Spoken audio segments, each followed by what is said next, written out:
নমস্কার। আজকের এই বিশেষ বিশ্লেষণে আপনাদের সবাইকে স্বাগত। আজ আমরা এমন একটা দারুণ বিষয় নিয়ে আলোচনা করতে যাচ্ছি, যেখানে হাজার হাজার বছরের পুরনো প্রাচীন আধ্যাত্মিক জ্ঞান আর একদম আধুনিক বিজ্ঞানের একটা অবিশ্বাস্য মেলবন্ধন ঘটবে। আমাদের আজকের ফোকাস হল ব্রহ্মতত্ত্ব ও বিজ্ঞানের মেলবন্ধন। একটু ভাবুন তো, প্রাচীন উপনিষদ, বেদান্ত বা গীতায় পরম সত্য নিয়ে যে কথাগুলো বলা হয়েছে, সেগুলো যদি আজকের বিংশ বা একবিংশ শতাব্দীর কোয়ান্টাম ফিজিক্সের সমীকরণের সাথে হুবহু মিলে যায়, তাহলে কেমন হবে?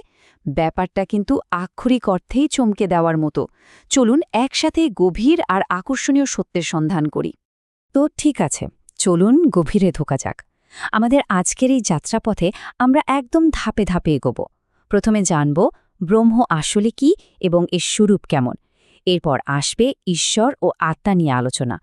তারপর আমরা সোজা চলে যাব বিজ্ঞানের দুনিয়ায়, কথা বলবো কোয়ান্টাম ক্ষেত্র নিয়ে, এবং সবশেষে দেখব কিভাবে এই দুই জগতের চূড়ান্ত এক চমৎকার সমন্বয় ঘটছে। চলুন তাহলে শুরু করি আমাদের প্রথম পর্ব দিয়ে, ব্রহ্ম কি। ভারতীয় দর্শন, বিশেষ করে বেদান্ত আর গীতায়, এই ব্রহ্মতত্ত্ব হল একদম সর্বোচ্চ আর চূড়ান্ত একটা ধারণা। এটা হলো সেই সর্বব্যাপী ভিত্তি, যার উপরে আক্ষরিক অর্থেই সবকিছু দাঁড়িয়ে আছে। এখানে সবচেয়ে ইন্টারেস্টিং ব্যাপারটা কি জানেন? উপনিষদের এই প্রাচীন লাইনগুলো দেখুন, কিভাবে তারা পুরো মহাবিশ্বের পরম একত্বকে প্রতিষ্ঠিত করেছে। একাং ব্রহ্মা দ্বিতীয়ং নাস্তি, অর্থাৎ ব্রহ্ম একটাই, দ্বিতীয় আর কিছুর কোনো অস্তিত্বই নেই। আমরা আমাদের চারপাশে যা কিছু দেখি, শুনি বা অনুভব করি না কেন, সেগুলো সবই আসলে একটাই পরম সত্যের আলাদা আলাদা রূপ মাত্র। গভীরভাবে ভাবলে কোনো কিছুই কিন্তু একে অপরের থেকে সত্যিই আলাদা নয়। ব্যাপারটা আরেকটু খোলসা করে বলা যাক। সংস্কৃত বৃহধাতু থেকে এই ব্রহ্ম শব্দটা এসেছে। এর মানে হল অনন্ত, বিস্তৃত বা বিশাল। অর্থাৎ ব্রহ্ম হল এমন এক চৈতন্যস্বরূপ সত্তা, যা সর্বত্র ছড়িয়ে আছে। এটা প্রতিটি অণুপরমাণুর ভেতরে যেমন আছে, তেমনি আবার সব সীমানার বাইরেও এর অস্তিত্ব বিদ্যমান। এটাই সমস্ত সৃষ্টি আর ধ্বংসের মূল কারণ, কিন্তু নিজে একেবারেই অপরিবর্তনীয় আর চিরন্তন। এখন আপনাদের মনের স্বাভাবিকভাবেই প্রশ্ন আসতে পারে যে, এই অনন্ত বাস্তবতার কি নির্দিষ্ট কোনো বৈশিষ্ট্য আছে? আসুন, আমাদের দ্বিতীয় পর্বে আমরা ব্রহ্মের ঠিক এই স্বরূপ বা প্রকৃতি নিয়েই কথা বলি। প্রাচীন যুগের ঋষিরা এই অসীম বিষয়টাকে বোঝানোর জন্য একটা দারুণ সংস্কৃত শব্দ ব্যবহার করতেন, সৎ, চিৎ, আনন্দ। শব্দটাকে ভাঙলে আমরা পাই সৎ, যার মানে হল চিরন্তন অস্তিত্ব, অর্থাৎ এর কোনো শুরু বা শেষ নেই। চেত মানে হল চেতনা বা বিশুদ্ধ জ্ঞান, আর আনন্দ মানে তো পরম সুখ। মানে ব্রহ্ম কোনো ফাঁকা শূন্যতা নয়, বরং এটা চিরন্তন, সচেতন আর আনন্দময় একটা উপস্থিতি। তো এই নিরাকার আর অনন্ত কনসেপ্টটা আমাদের এই চেনা জগৎ বা আমাদের নিজেদের সাথে কিভাবে যুক্ত? আমাদের তৃতীয় পর্বে আমরা ঈশ্বর, আত্মা আর ব্রহ্মের ভেতরের সেই সম্পর্কটা একটু বিশ্লেষণ করে দেখব। এখানকার সবচেয়ে গুরুত্বপূর্ণ পয়েন্ট হল এই দুই অবস্থার পার্থক্যটা বুঝতে পারা। একদিকে আছে নির্গুণ ব্রহ্ম, যা পুরোপুরি নিরাকার, যার কোনো গুণ নেই, যে অপরিবর্তনশীল, এটাই পরম সত্য। অন্যদিকে আছে সগুণেশ্বর। যখন সেই অসীম নিরাকার ব্রহ্ম মায়া বা বিভ্রমের মাধ্যমে নিজেকে প্রকাশ করে, সৃষ্টিকর্তার ভূমিকায় আসেন, তখন আমরা তাকে বলি ঈশ্বর। যেন অসীম একটা সত্তা সৃষ্টি করার জন্য মায়ার চাদর গায়ে জড়িয়ে একটা সসীম রূপ নিচ্ছে। ব্যাপারটা বোঝানোর জন্য সমুদ্র আর ঢেউয়ের এই উপমাটা জাস্ট অসাধারণ। ভাবুন তো, সমুদ্র থেকে কত কত ঢেউ ওঠে, তাই না? প্রত্যেকটা ঢেউয়ের আলাদা আকার আছে, রূপ আছে, কিন্তু দিন শেষে সেটা তো স্রেফ জল। জলের বাইরে কি ঢেউয়ের আলাদা কোনো অস্তিত্ব আছে? একেবারেই নেই। ঠিক একইভাবে আমাদের ভেতরের যে আত্মা, সেটা সেই সর্বব্যাপী চেতনারই একটা ছোট্ট প্রকাশ। শুধু আমাদের অজ্ঞানের কারণেই আমরা ভাবি যে আমরা বুঝি সেই পরম উৎস থেকে আলাদা। এতক্ষণ তো আমরা প্রাচীন আধ্যাত্মিক দর্শনের দিক থেকে পরম সত্যকে বোঝার চেষ্টা করলাম, কিন্তু এই পুরো বিষয়টা যদি আমরা আধুনিক বিজ্ঞানের লেন্স দিয়ে দেখি, তাহলে ব্রহ্ম আসলে কি?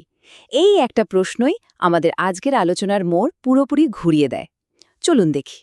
চলুন সোজা আধুনিক বিজ্ঞানের জগতে পা রাখা যাক।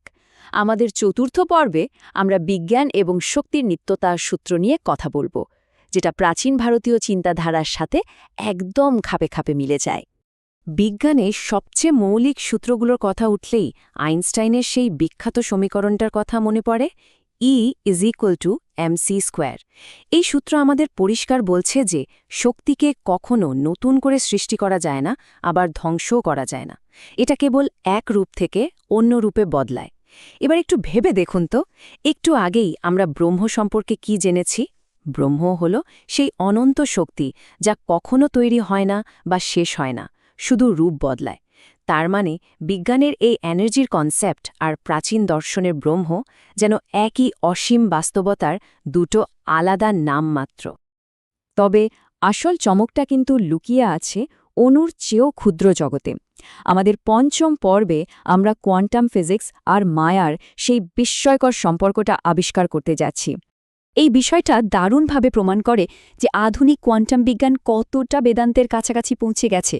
কোয়ান্টাম বিজ্ঞান বলছে এই মহাবিশ্বের সমস্ত বস্তুকণার পেছনে একটা অদৃশ্য শক্তির ক্ষেত্র আছে, যাকে তারা বলে কোয়ান্টাম ফিল্ড। এই ফিল্ড থেকেই সব কণা তৈরি হয় আর সেখানেই আবার মিলিয়ে যায়। আর বেদান্ত কি বলছে? বেদান্ত বলছে ব্রহ্মই হল সেই মূল শক্তি যা থেকে সবকিছুর সৃষ্টি আর যেখানে সবকিছুর লয়। বিজ্ঞান যাকে বলছে ফিল্ড অফ অল পসিবিলিটিজ, প্রাচীন ঋষিরা তাকেই বলে গেছেন ব্রহ্ম।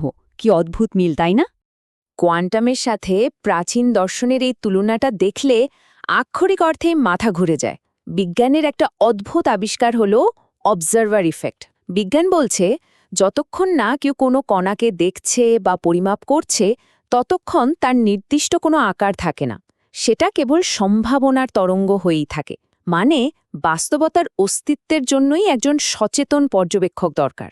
আর আমাদের প্রাচীন শাস্ত্র বলছে মায়া দ্বারা ব্রহ্ম এই জগৎ প্রকাশ করেন। মানে চেতনার উপস্থিতি ছাড়া জগতের কোনো সুনির্দিষ্ট রূপ নেই। কোয়ান্টাম ফিজিক্সের এই কনসেপ্টটা যেন প্রাচীন মায়াবাদেরই একটা আধুনিক সায়েন্টিফিক ভার্সন। এর চেয়ে অবাক করার মতো ব্যাপার হল আজকাল নিউরোসায়েন্স বা কোয়ান্টাম কনশাসনেসের মতো শাখাগুলো বলছে যে মহাবিশ্ব নিজেই একটা বিশাল সচেতন সত্তা। চেতনা শুধু আমাদের ব্রেনের কোনো বাই প্রোডাক্ট নয়, সোজা কথায় গোটা ইউনিভার্সটাই কনশাস। এটা কিন্তু সরাসরি উপনিষদের সেই কথারই প্রতিধ্বনি যেখানে বলা হয়েছে চিৎস্বরূপ ব্রহ্ম, অর্থাৎ ব্রহ্ম কেবল শক্তি নয়, তিনি স্বয়ং চৈতন্য। আধুনিক বিজ্ঞান যেন হাজার বছর ঘুরে আবার সেই প্রাচীন সত্যের কাছেই এসে দাঁড়াচ্ছে। আমরা আমাদের এই দারুণ ইন্টারেস্টিং আলোচনার একদম শেষ পর্যায়ে চলে এসেছি। আমাদের ষষ্ঠ আর শেষ পর্ব, চূড়ান্ত সমন্বয়। চলুন দেখি এই দুটো বিশাল চিন্তাধারা কিভাবে একে অপরের পরিপূরক। এখন যদি আমরা পুরো ব্যাপারটাকে একসাথে মেলাই, তাহলে পিকচারটা একদম ক্লিয়ার হয়ে যায়। দর্শন আর বিজ্ঞান আসলে দুটো আলাদা ভাষা হতে পারে, কিন্তু তারা এক্স্যাক্টলি একই সত্যের কথা বলছে। দর্শন যাকে বলছে ব্রহ্ম, বিজ্ঞান তাকে বলছে কোয়ান্টাম ফিল্ড। দর্শনের মায়া হল বিজ্ঞানের অবজারভেশন বেসড রিয়ালিটি, দর্শনের আত্মা হল কোয়ান্টাম স্তরের সচেতন পর্যবেক্ষক। আর দর্শনে যাকে সৃষ্টির রূপান্তর বলা হয়, বিজ্ঞানে সেটাই প্রমাণিত হয়েছে E=mc² বা ওয়েভ পার্টিকল ডুয়ালিটির মাধ্যমে। একদম পারফেক্ট ম্যাচিং। তাহলে আজকের এই পুরো বিশ্লেষণ থেকে আমাদের মূল টেকওয়ে কি? ব্রহ্মতত্ত্ব আমাদের শেখাচ্ছে যে এই বিশাল মহাবিশ্বের প্রতিটা কণা, প্রতিটা প্রাণ, এমনকি আমাদের প্রতিটা চিন্তাও সেই একই পরম চেতনার প্রকাশ। ভেতরে আর বাইরে আলাদা বলে আসলে কিচ্ছু নেই। আর যখন এই চরম সত্যটা আমরা ফিল করতে পারি, তখনই আমাদের আধ্যাত্মিক জাগরণ ঘটে। তখন আমি আর অন্য এই বিভেদটা পুরোপুরি মুছে যায়। আমরা বুঝতে পারি যে আমরা এই মহাবিশ্ব থেকে আলাদা কেউ নই। আর ঠিক এই গভীর উপলব্ধি থেকেই জন্ম নেয় উপনিষদের সেই চূড়ান্ত ঘোষণা, অহং ব্রহ্মাস্মে বা আমিই ব্রহ্ম। যখনই পুরো মহাবিশ্বের সমস্ত শক্তি আর চেতনা আমাদের নিজেদের ভেতরেই আছে, তখন আমরা সেই অসীম থেকে আলাদা হই কি করে? আমরা শুধু মহাবিশ্বের কোনো ছোট অংশ নই, বরং গোটা মহাবিশ্বের অনন্ত সম্ভাবনা আমাদের প্রত্যেকের ভেতরে লুকিয়ে আছে।